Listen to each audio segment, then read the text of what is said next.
Ayun guys, gandang gabi uli. Pahinga lang muna. Grabe kasi yung mata ko, kaya naantok na ako. Kaya pa naman iuwi.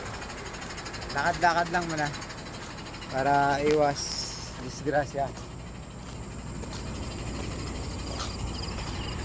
Dito ito sa Bato. Ganda ng ilaw nila oh. Grabe kaliwanag dito. Halos langgam nakikita mo na eh.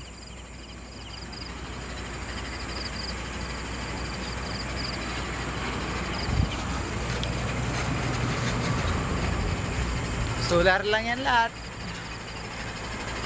Alas 8:53 ng gabi. Nakaunti, batsi na rin ako.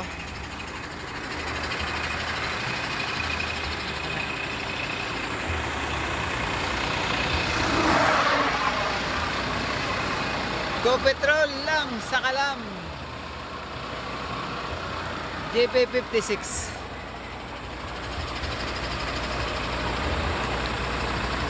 Ay.